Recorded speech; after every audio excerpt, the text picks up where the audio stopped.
வணக்கம். நீங்கள் இணைந்திருப்பது உதயன் டிஜிட்டல் வலையொலியின் பிரதான செய்திகளுடன். செய்தி தொகுப்பு உதயன் டிஜிட்டல் செய்தி பிரிவு. செய்திகளுடன் இணைந்திருக்கும் நான் லிஷா தரணீஸ்வரன்.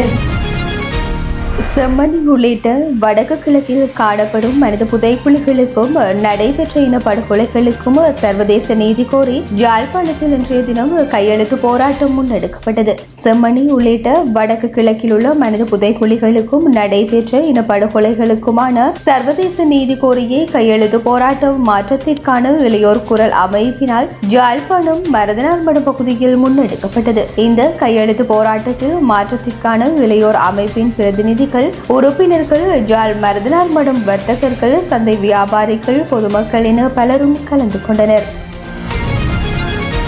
5 அம்ச கோரிக்கைகளை முன்வைத்து நீராகாரமின்றி 12 நாட்கள் உண்ணாவிரதம் இருந்து உயிர் நீத்த தியாக தீபம் என அழைக்கப்படும் திலீபனின் 38வது நினைவு தின நிகழ்வுகள் இன்றைய தினம் யாழ்ப்பாணத்தில் ஆரம்பமானது. யாழ்ப்பாணம் நல்லூர் பின்வீதியில் அமைந்துள்ள திலீபனின் நினைவிடத்தில் அவர் உண்ணாவிரதத்தை ஆரம்பித்த நேரமான காலை 9:45 மணியளவில் அஞ்சலி நிகழ்வுகள் ஆரம்பமாயின. இந்த நினைவேந்தலின் போது பொதுச்சுடர் ஏற்றப்பட்டதை தொடர்ந்து திலீபனின் திருவுருவ படத்துக்கு மலர் மாலை அணிவித்து மலர் தூவி அஞ்சலி செலுத்தப்பட்டது. இந்நினைவேந்தல் நிகழ்வில் முன்னாள் போராளிகள், அரசியல் கட்சிகளின் உறுப்பினர்கள், பொதுமக்கள் என பலரும் கலந்து கொண்டு மலரஞ்சலி செலுத்தினர்.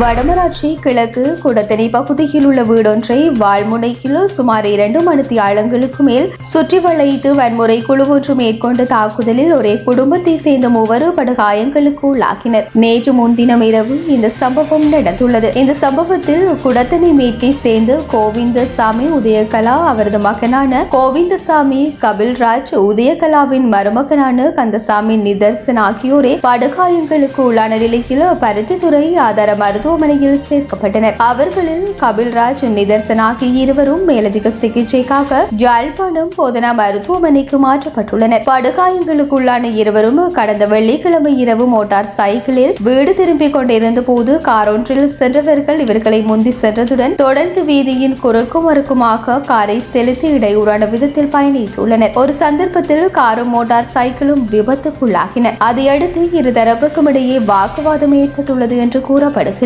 மறுநாளான நேற்று முன்தினம் இரவு 9 மணியளவில் அடையாளம் தெரியாத நபர்கள் வாள்கள் சகிதம் வீட்டுக்குள் புகுந்து வாழ்முனையில் வீட்டை கட்டுப்பாட்டுக்குள் கொண்டு வந்ததுடன் கதவுகள், ஜன்னல்கள், கதரைகள் உள்ளிட்ட தளபாடங்களை அடித்து உடைத்து சேதமாக்கியுள்ளனர். மோட்டார் சைக்கிளில் பயணித்த இருவர் மீதும் தாக்குதல் மேற்கொள்ளப்பட்டுள்ளது. அதை தடுக்க முயன்ற போது ஒருவரின் தாயாரும் காயங்களுக்குள்ளாகியுள்ளார். சுமார் 2 மணித்தியாலங்களுக்கு மேலாக அந்த குடும்பத்தை அச்சுறுத்திய அந்த நபர்கள் இரவு 11 மணிக்கு பின்னரே அங்கிருந்து சென்றுள்ளனர். இந்த சம்பவம் தொடர்பில் மருதங்கணி போலீசாருக்கு தகவல் வழங்கிய போதிலும் வாழ்வெட்டுக்குழு வெளியேறி சென்ற பின்னரே அவர்கள் வந்தனர் என்று பாதிக்கப்பட்டவர்கள் குற்றம் சாட்டியுள்ளனர். வன்முறை கும்பல் மீதான அச்சம் காரணமாக குறித்த குடும்பத்தினர் சம்பவம் நடந்த வீட்டிலிருந்து பொருட்கள், கால்நடைகள் என்பவற்றை ஏற்றிக்கொண்டு நேற்றைய தினம் பாதுகாப்பு தேடி இடம்பெயர்ந்து சென்றுள்ளனர். யாழ்ப்பாணத்தில் ஐஸ் போதைப் பொருளை உடமையில் வைத்திருந்த குற்றச்சாட்டில் இருவர் வடமாகாண குற்றத்தடுப்பு பிரிவு போலீசாரால் கைது செய்யப்பட்டுள்ளனர். கைது செய்யப்பட்டவர்களில் யாழ்ப்பாணத்தில் உள்ள பிரபல ஆடையகத்தின் தையலாளர் ஒருவரும் உள்ளடக்குகின்றார் என்று போலீசார் தெரிவித்தனர். வடமாகாண சிரேஷ்ட பிரதி போலீஸ் மா அதிபர் தனபாலின் கிளியங்கும் வடமாகாண குற்றத்தடுப்பு பிரிவினர் இந்த கைது நடவடிக்கையை முன்னெடுத்துள்ளனர். 40 வயதான சந்தேக நபர் ஒருவரிடமிருந்து 11 கிராம் 900 மில்லிகிராம் ஐஸ் போதைப் பொருளும் 54 வயதான சந்தேக நபர் ஒருவரிடம் இருந்து 16 கிராம் 100 மில்லிகிராம் ஐஸ் போதைப் பொருளும் மீட்கப்பட்டுள்ளது என்று தெரிவிக்கப்படுகின்றது. இது தொடர்பான மேலதிக விசாரணைகள் முன்னெடுக்கப்படுகின்றன என்று போலீசார் தெரிவித்துள்ளனர்.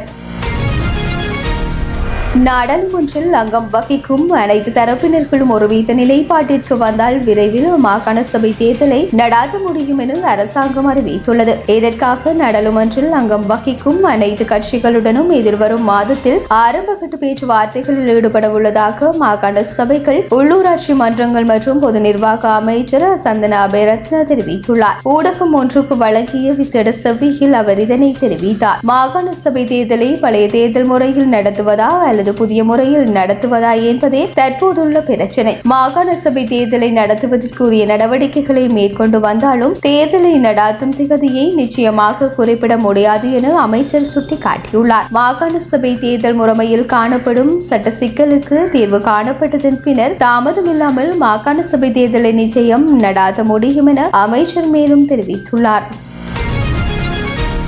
உயிர்த்த ஞாயிறு தாக்குதல் விசாரணைகளை வெளிப்படைத்தன்மையுடன் முன்னெடுப்பதற்கு அரசாங்கமே தடையை ஏற்படுத்தியுள்ளது என்று ஐக்கிய மக்கள் சக்தியின் தேசிய அமைப்பாளர் திஸ்ஸ அத்தநாயக்க குற்றம் சாட்டியுள்ளார். பிரதி பாதுகாப்பு அமைச்சர் அருண ஜெயசேகர பதவியில் இருக்கும் போது உயிர்த்த ஞாயிறு தாக்குதல் விசாரணைகளை நியாயமாக முன்னெடுக்க முடியுமா என்ற சந்தேகம் உள்ளது. ஏப்ரல் 21 விசாரணைகளின் போது அருண ஜெயசேகரவும் அவருக்கு கீழ் பணியாற்றிய அதிகாரிகளும் சாட்சியம் அளித்திருக்கின்றனர். இந்த விசாரணைகளை முறையாக முன்னெடுத்து செல்வதற்கு இடமளிக்க வேண்டும் என அவர் நினைத்தால் நிச்சயம் பதவி விலகி இருப்பார். அருண ஜெயசேகர் அதை செய்யாததன் காரணமாகவே எதிர்க்கட்சிகள் அவருக்கு எதிராக அவர் நம்பிக்கை பிரேரணையை சமர்ப்பித்துள்ளனர் என்றும் அவர் தெரிவித்துள்ளார்.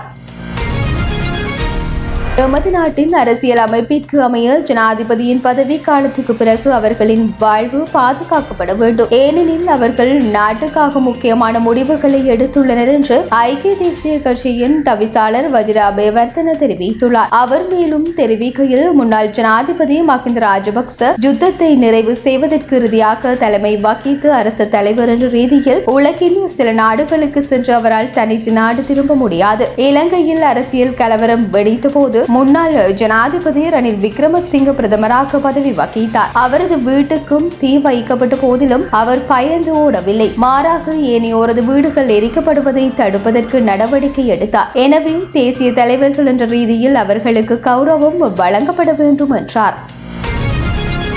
இத்துடன் உதயம் டிஜிட்டல் வலையொலியின் இரவு நேர பிரதான செய்திகள் நிறைவடைகின்றன. தொடர்ந்தும் நாளை காலை நேர பிரதான செய்திகளுடன் இணைந்திருங்கள். வணக்கம்.